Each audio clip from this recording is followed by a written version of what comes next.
Fiang, ito na ang takdang panahon. Hey Aki, wala naman sa akin kung maayos pa to. Hindi, ang sa akin lang, malaman mo lang lahat simula umpisa. And, nag-cheat siya. Inamin niya sa akin sa voice message. Kasi,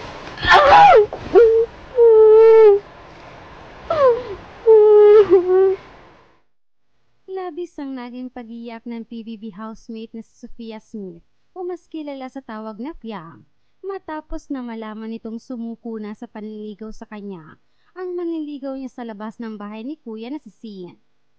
Kinaawaan ng mga fans si Fiang sa mga videos mula sa bahay ni Big Brother, kung saan ay makikitang humahagulgol sa iyak ito sa nalaman niyang balita mula sa kanyang manliligaw na si Sin at ang pag-amin nitong hindi na siya nakapaghintay pa kay Fiang. Natatandaan kasi na labis na ipinagmamalaki ni Fiang ang tiwala nila ng manliligaw niya sa isa't isa, na kahit ano pang araw mangyari sa loob ng PBB house, ay sigurado siyang may uwian siyang manliligaw. Ito rin ang dahilan kaya dumistansya ng kaunti ang malalapit niyang kaibigan sa loob ni sina JM at Binsoy, dahil baka iba raw ang isipin ng mga tao sa labas sa pagiging malapit nila kay Fiang. Gayunpaman, nitong nagdaang mga linggo nga, ay bali-balitang ipinatigil ng nanay mismo ni Fiang si Sin sa panliligaw nito sa anak dahil sa di umano'y pananloko at pambababaeng ginawa nito. Matapos ngang kumalat ang balita nito, ay makailang beses na sinubukan ng mga fans ni Fiang na ipalam sa kanya ang balita, kung saan may ilan sa kanila na pumunta pa mismo sa labas ng bahay ni Big Brother at nagsisigaw doon tungkol sa balita upang marinig ni Fiang.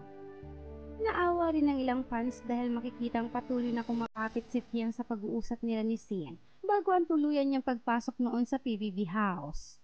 Kaya naman ang ipaalam na nga sa kanya mismo ni Big Brother at narinig na rin ni Fiang ang paliwanag ni Sin tungkol sa nangyari sa pamamagitan ng voice message ay tila hindi nito matanggap na sumuko at naghanap na ng ibang manliligaw. Labis na pag-comfort naman ang natanggap ni Fiang mula sa mga kapwa housemates, lalo na mula sa best friend niya sa loob na si JM, sa kabila ng walang tigil na pag-iyak niya dahil sa narinig na balita. Sa kabilang dako, sa Instagram account naman ni Sin, ay may maiksing cryptic post ito na, "There are always two sides to a coin." Hindi naman malaman kung may kinalaman nga ba ang post niya ito sa isyong kinasasangkutan, at hindi rin ito naglalabas ng kanyang pahayag tungkol sa balitang ito.